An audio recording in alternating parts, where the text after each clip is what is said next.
Dear viewers, I am Professor Sharanjeet, teaching at the Rajiv Gandhi National University of Law. Today we shall be discussing a very important theme, that is recidivism.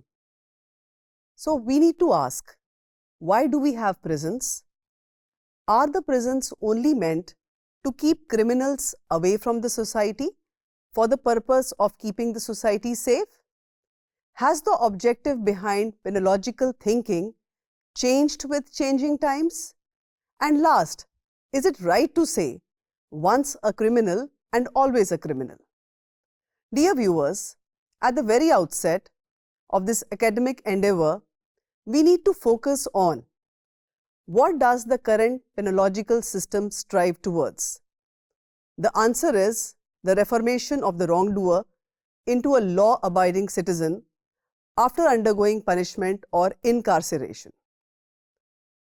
In the current criminal justice administration system, the rights of the accused persons are closely watched and safeguarded. Furthermore, an accused person is presumed to be innocent until his case is proved beyond reasonable doubt. And on conviction for an offence, judicial discretion is also exercised in sentencing, keeping in mind the particular circumstances of the case, the age of the offender, his educational background, his economic background, and whether he is a repeat offender or not. Once imprisoned, he or she is given an atmosphere to reform and transform into a law-abiding citizen. But unfortunately, some criminals, despite the legislative and judicial interpretations in their favor, fail to reform. Dear listeners, throughout the world, the major emphasis of the correctional administration is to ensure that the criminal turns a new leaf and shuns the criminal culture. The objective of incarceration is primarily to give a new lease of life to the convict prisoner by turning him into an honest and law-abiding citizen after completely erasing the strain caused by the crime and consequent sentence or imprisonment. The emphasis in global correctional administration is on reformation through education, vocational training, and maintaining contact with family and society through the mechanisms of parole, furlough, counseling, and psychological interventions. So what does recidivism mean? Unfortunately, many times it is seen that criminals, even after spending considerable time in prisons, do not get reformed and commit crime again and again subsequent to their release. This phenomena is known as recidivism or relapsing into crime. Dear listeners, it is noteworthy that within the four walls of the prison itself, the prisoner may create disorder, behave unruly, and even commit crimes against fellow inmates or the correctional staff. Now it is important to understand the meaning of recidivism.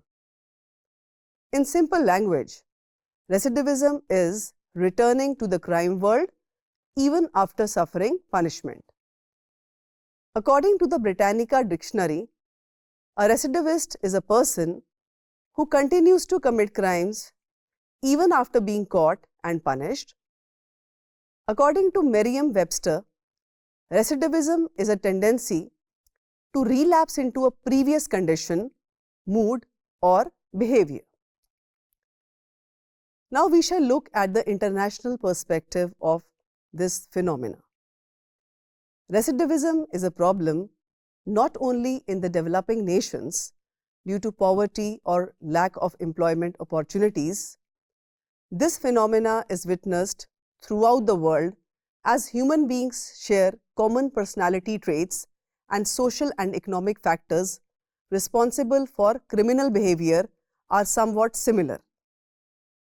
As per the introductory handbook on the prevention of recidivism and Social Reintegration of Offenders by the United Nations Office on Drugs and Crime 2012, it is an important factor to note that criminal recidivism rates remain very high among certain groups of offenders. It can also be gauged from this document that recidivism is prevalent in almost all the countries of the world, with the US and UK having very high rates of the same. Although global statistics are not available, data from individual countries confirm high rates of reoffending reaching some 70% or more. In Brazil, which has 5 lakh inmates, a study of the rate of recidivism in 7 federal states was commissioned by the National Council of Justice in early 2012. In the United Kingdom, reoffending rates also topped 70% in some prisons, according to statistics from the Ministry of Justice. This UN report categorically points out that many offenders, even after severe sentences of imprisonment, repeatedly fail to desist from crime and reintegrate into the community as law-abiding citizens. Furthermore, worldwide studies reflect that incarceration in itself is incapable of addressing the offender's social integration related aspects.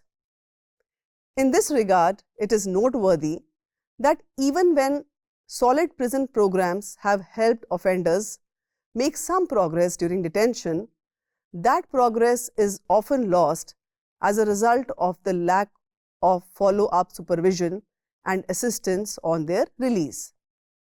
This United Nations report therefore also stands to reason that effective crime prevention strategies at both the local and national levels must pay attention to the social integration of the offenders.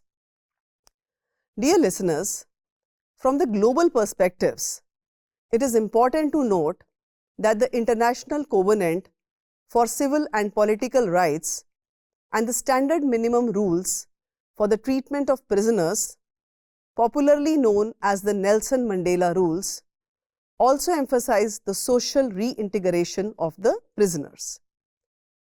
Rule 58, 59, 60, 61, 62 and 63 deal with contacts with the outside world for the purpose of social reintegration.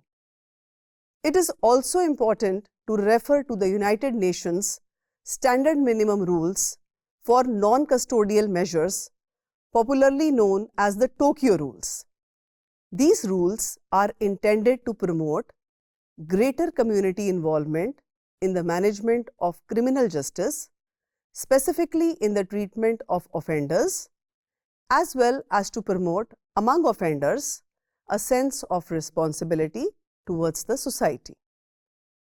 While discussing recidivism, it is very imperative to refer to the objectives of these United Nations initiatives, namely the Nelson Mandela Rules and the Tokyo Rules, as they urge the member states to develop non-custodial measures within their legal systems to provide other options, thus reducing the use of imprisonment, and to rationalize criminal justice policies, taking into account the observance of human rights, the requirements of social justice, and most importantly, the rehabilitation needs of the offender. Despite the international efforts in this regard, recidivism is a bitter truth. Now the important question is, even when the governments worldwide are spending resources on the reformation, rehabilitation and reintegration of the criminals, why do they still relapse into crime? Recidivism in India. India is also not immune from the problem of recidivism or offenders relapsing into crime. To understand the Indian context better, it is imperative to shed some light on the data collected by the National Crime Records Bureau with regards to the current rate of recidivism. As per the report of 2022 regarding recidivism, among persons arrested under the Indian Penal Code 1860, the rate of recidivism was 7.1%, whereas in the Union Territories, the rate of recidivism has been 9.1%. Among the Indian states, Bihar has the highest rate of 22.1% and Manipur has the lowest rate of recidivism at 0.4%. And interestingly, it is nil in the state of Odisha. Furthermore, in the context of recidivism among persons arrested under special and local laws for the year 2022, as per the National Crime Record Bureau's report, it was 8.6% at the national level, whereas it was 12.5% in the Union Territories. Among the states, it was highest in Bihar with 17.6%, lowest in the state of Manipur, and nil in the state of Odisha. Now, we must be eager to know why people relapse into crime. Dear viewers, recidivism is a global problem and the reasons for the relapsing into crime are diverse in nature. Some criminologists are of the opinion that certain criminals are incorrigible and are beyond reformation. Here, reliance can be placed on the biological theory of crime, where it is emphasized that certain people have biological criminal traits that differentiate criminals from non-criminals. In the context of habitual or hardened criminals, it is felt that no amount of reformation can help them become law-abiding citizens. Now we shall discuss the factors that are responsible for recidivism. Dear listeners, there can be numerous factors responsible for recidivism, and a biological propensity to commit crime is considered one of them. In the initial criminological theories, it was pointed out by the criminologists that sometimes a person can be a born criminal and may have criminal tendencies by birth itself. These criminals are considered to be incorrigible. Furthermore, the gender of the criminal may also be a significant factor with regards to relapsing into crime. It is seen that men have a greater tendency to relapse into crime than women due to social, family, economic and other factors. The next factor can be imprisonment itself. Cicero Lombroso equated prisons with criminal universities.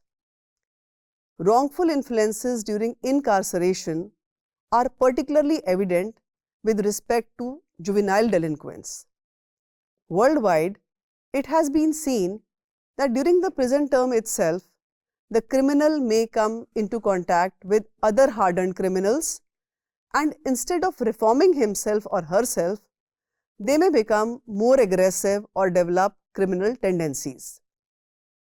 Here, it is significant to refer to the problem of radicalization. In India, where the problem of terrorism and insurgency has been witnessed for many decades, it is seen that sometimes the inmates become more extremist in their beliefs and are at risk of becoming involved in terrorist activities after their release from the prison. It is felt that the prisons should not become breeding grounds for extremism and radicalization. It is significant to note that in the Justice Mullah Committee report, it was pointed out that the Indian prison system suffers from corruption, overcrowded jails, discrimination, inequality, problems regarding sanitation, food and health, and also sexual violence. At times, it is felt that inhuman conditions during imprisonment may do more harm than good to the convict prisoner. The nature of punishment may also impact whether a criminal will relapse into crime or not. Listeners, a lesser punishment for an offence may not serve as a deterrent, and the offender has no fear of punishment. On the contrary, if the punishment is too harsh in comparison to the offence, then the criminal may feel harassed and have a feeling of animosity towards the criminal justice system and may relapse into crime. Another reason for recidivism can be the attraction to easy money through crime and dishonest means.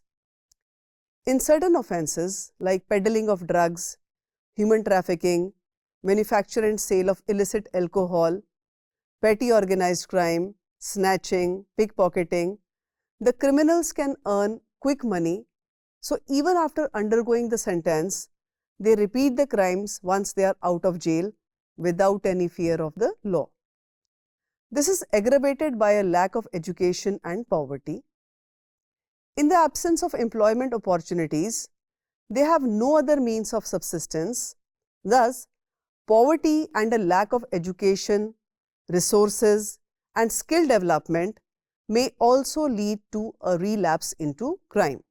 Once the criminal is back in the society after undergoing the sentence, his family may accept him, but unfortunately, society still has a trust deficit towards the released criminal. Apathy by society, branding them as criminals even when they have undergone the punishment, and failure of society to accept the criminal with respect to hiring for jobs are serious roadblocks in the path of reintegration. In the absence of hand-holding by the society, some people may relapse into crime. Stigmatization is a major reason. The person may be called once a criminal and always a criminal. Lack of a supportive family also leads to repeating crime. If after completing the jail term, the offender does not get family support, is shunned by his immediate family and relatives, and is branded as a criminal, he or she may again take the route of criminality. On the contrary, if the family is supportive, with the help of counseling, the offender can be encouraged to lead an honest life. It has been seen that the marital status of the offender also helps in reducing recidivism. Dear listeners, drugs and alcohol abuse significantly lead to recidivism.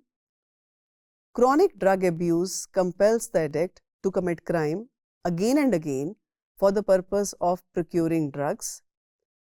A crime may also be committed by the released prisoner when he or she is under the influence of drugs or alcohol. Now we shall talk about the legal and judicial framework with respect to recidivism. The judicial and legal framework towards reducing the rates of recidivism in the country are diverse. Due to human tendencies, external triggers, lack of family support, and economic factors, it is somewhat impossible to root out the situation completely, but it can be reduced. There are provisions in the legal framework that aims towards reformation, reintegration, and rehabilitation of the prisoners in the long run. The mechanism of parole is one of them. Parole is simply the release of the prisoner either for a special purpose or on a temporary basis before the completion of his sentence. During this period, the prisoner has to maintain good behavior. Parole is generally granted to meet some family emergencies or other needs of the prisoners. In the case of State of Maharashtra and another versus Suresh Pandurang 2006 and State of Haryana and other versus Mohinder Singh 2006, the Supreme Court of India stressed the significance of parole in order to maintain family and social ties. The court observed that the theory of criminology, which is largely accepted, underlined that the main objective that the state intends to achieve by punishing the culprit are deterrence, prevention, retaliation, and reformation. When we recognize reformation as one of the objectives, it provides justification for letting even live convicts stay on parole for short periods in order to provide facilities to such convicts not only to solve their personal family problems but also to maintain their links with the society. The court observed that it is also to be kept in mind that by the time an application for parole is moved, he will have spent some time in jail. During this period, various reformative methods must have been applied. We can take judicial note of this fact, having known by this time whether there is a habit of relapsing into crime in spite of having administered correctional treatment. This will also reflect the fact that correction therapy has not been brought into the mind of the criminal. It also shows that the criminal is a hardened one who is beyond correctional therapy. If the correctional therapy has not been made in itself in a particular case, such a case can be rejected on the aforesaid ground that it is not on its merits. Dear viewers, now we shall talk about the latest developments in this regard. Most recently, the Bharatiya Nyaya Sanhita 2023, which has replaced the Indian Penal Code 1860, a colonial legacy, has introduced community service as a form of punishment. This new provision will not only help in reducing the overcrowding in prisons, but also help in better reformation and reintegration of the criminal and can be considered to be the right step towards reducing recidivism. Section 71 of the Bharatiya Nyaya Sanhita 2023, which deals with the punishment for repeat offenders of sexual crimes against women and children, states that if the convict is convicted again of a sexual crime under sections 64, 65, 66 or 70, he will be imprisoned for life or sentenced to death. This provision can be viewed from the perspective of the criminals who are incorrigible and commit serious crimes again and again. In the criminal procedural laws prevailing in our country, provisions regarding remission of sentence as well as commutation of sentence are also practiced in order to mitigate the rigors of imprisonment. In suitable cases, the law allows commutation of sentences. For instance, a death sentence can be commuted to life imprisonment. Similarly, with regards to remission of sentence, remission can be done in appropriate cases, keeping in mind the good behavior of the convict prisoner. However, it is important to note that in remission, the guilt of the offender is not affected, nor is the sentence of the court, except in the sense that the person concerned does not suffer incarceration for the entire period of the sentence. In a recent case of Rajendra Mandal versus State of Bihar 2023, the Supreme Court of India has held that remission should not be denied solely on reports of the presiding judge or officer, and mechanical reliance on the presiding judge's report could undermine the core objective of remission. The court observed that apart from other considerations, such as the nature of the crime, whether it affected society at large, and the chance of its recurrence, the government, while considering the potential of the convict to commit crimes in the future, should also consider whether there remains any fruitful purpose of continued incarceration. The government should also take into account factors such as age, health, family relationships, reintegration possibilities, extent of remission, and post-conviction conduct, including but not limited to whether the convict has attained any educational qualification while in custody, volunteered services offered, job or work done, jail conduct, whether they were engaged in any socially productive activity, and their overall development as a human being. The government could also benefit from the report prepared by qualified psychologists after interacting with the convict.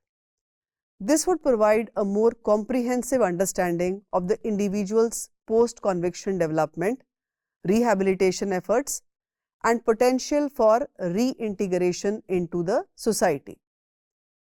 So, after discussing the problem of recidivism, now we have to focus on the way forward.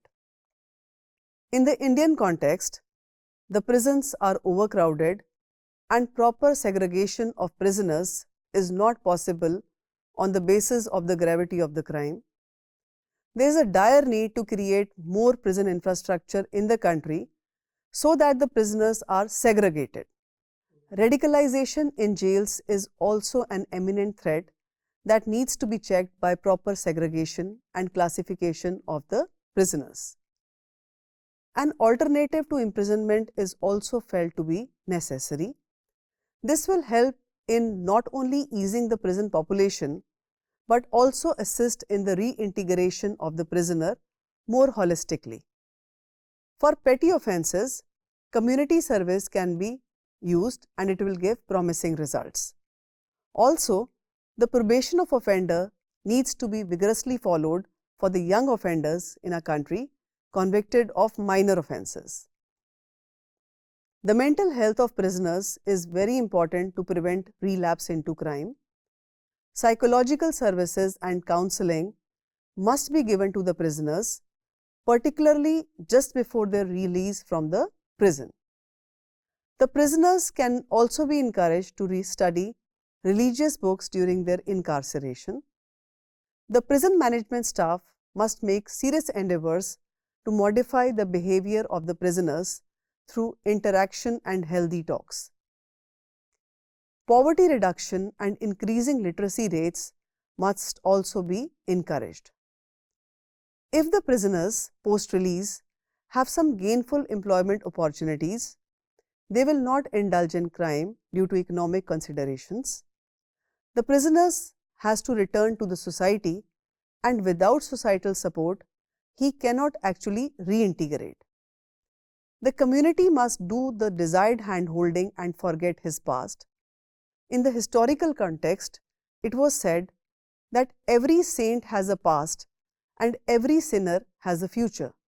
So the released prisoner must also be given a chance by the society to transform into a better individual. I will conclude by saying that a sinner has the chance to change, repent, and walk the path of virtue. The possibility of transformation needs to be explored not only by the individual offender, but also by the state, immediate family, and the community. Thank you.